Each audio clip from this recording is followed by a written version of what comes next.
नमस्कार दोस्तों, मैं रविंद्र कुमार राय आज पुनः एक मोटिवेशनल कहानी के साथ आपके सामने उपस्थित हुआ हूँ। दोस्तों, आज का प्रसंग है संगति। Man is product of his surrounding. आप जिस संगति में रहेंगे, जैसा सत्संग आपका होगा, वैसा आपका जीवन होता है। तुलसीदास जी ने रामचरितमानस में एक जगह लिखे हैं, बिनु सतसंग विवेक न होई, बिनु हरि कृपा सुलभ नहीं सोई। बिना सत्संग के दुनिया में कुछ भी नहीं हुआ है। और सत्संग से लोगों की जिंदगी में कितना बड़ा बदलाव आता है, इस पे ही आधारित कहानी आपको सुनाने जा रहे हैं। दोस्तों, एक रत्नाकर डाकू था।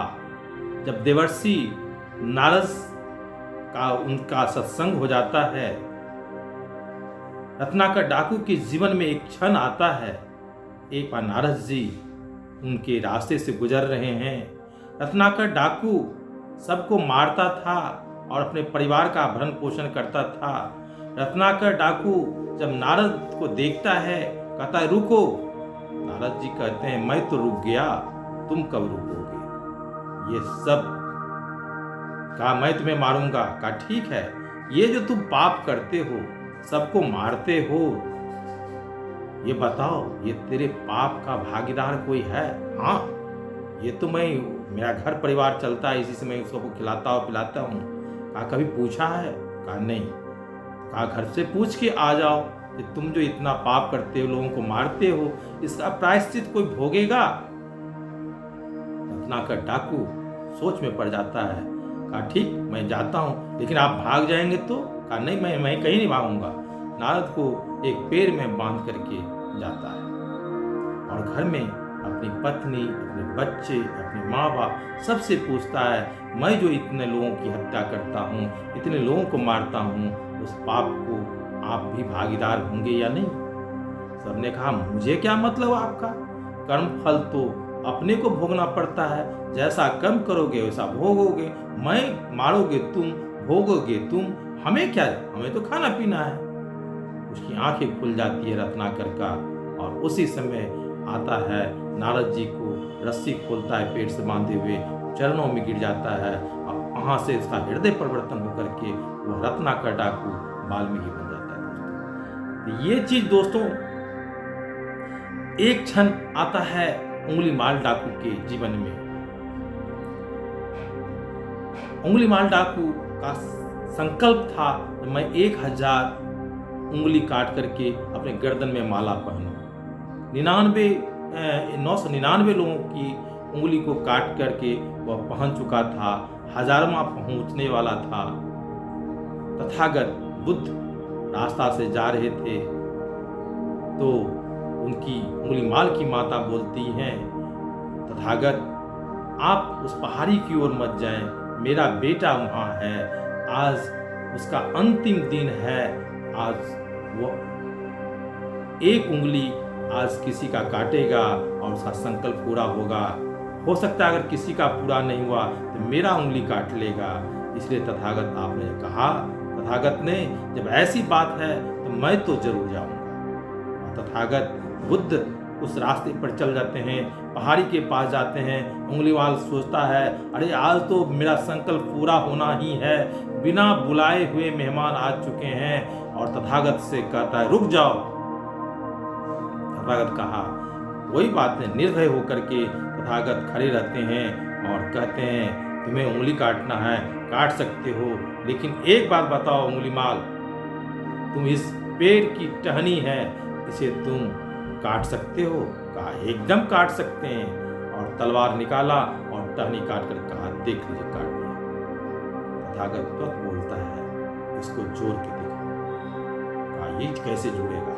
कहा उंगलीमाल, काटना आसान है, जोड़ना बड़ा कठिन है। और उसकी आंखें खुल जाती है और उसी समय तथागत के चरणों में गिर जाता है और एक महान बौद्ध भिक्षु बनता है उंगलीमाल।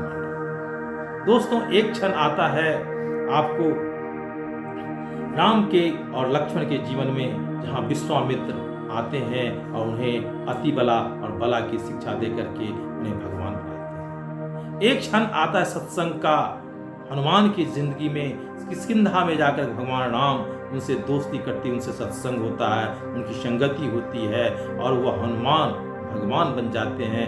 जितना राम का मंदिर आज हमारे देश में नहीं, वहाँ उतना हनुमान की पूजा होती है। एक क्षण आता है नरेंद्र की जिंदगी में, जो रामकृष्ण परमहंस के पास जाकर के बोलते हैं, प्रभु आप भगवान को देखे हैं? तो रामकृष्ण परमहंस ने बोले, हाँ मैंने भगवान को देखा है। और वह गुरु के सत्संग में रहने से नरेंद्र विवेकानंद बन जाता है। दोस्तों, इसी तरह का क्षण आता है आपके बिरजानंद ने आपको बना देते हैं, जो मूल शंकर थे उनको स्वामी दयानंद सरस्वती बना देते हैं और इतना उनकी जिंदगी बदल जाती है। और इसी तरह का क्षण आज के युग में गायत्री परिवार में आपको श्री राम आचार्य की जिंदगी में आए, उनके गुरुदेव उनके कोठरी में आकर के और कहते हैं, श्री राम तुम्हें युग बदलना है, तुम्हें बहुत बड़ा काम करना है। और वह आज अखिल विश्व गायत्री परिवार का निर्माण हो चुका है। दोस्तों, सत्संग इतनी बड़ी चीज होती है, जो आपको अगर प्यार हो जाए, सत्संग अच्छे चीज हो जाए, मीरा को सांवरिया मिल जाता है और आपको मीरा को अगर प्यार होता है तो अमृत जहर जो है वो अमृत में कन्वर्ट हो जाता है। दोस्तों, इसलिए आपको सत्संग अच्छे लोगों की करेंगे, man is product of surrounding, ऐसा करेंगे तो आपका जीवन सफल होगा। हर क्षेत्र में अपने को अच्छा बनना चाहिए, इसलिए आपको एक संकल्प लेकर के जीवन में आगे बढ़ना चाहिए। और दोस्तों, लास्ट में यही कहूँगा, लोहा जितना तपता है उतनी ही ताकत भरता है, सोने को जितनी आग लगे उतना प्रखर निखरता है, हीरे पर जितनी धार लगे उतना ही खूब चमकता है, मिट्टी का बर्तन पकता है तब बर्तन खूब खनकता है, सूरज जैसा बनना हो तो सूरज जैसा जलना होगा, नदियों सा आदर पाना है तो पर्वत छोड़ निकलना होगा, पर्वत छोड़ निकलना होगा। धन्यवाद दोस्तों, अगले वीडियो में पुनः मैं उपस्थित होऊंगा। अच्छा लगे तो इसे लाइक और कमेंट्स कीजिएगा, सब्सक्राइब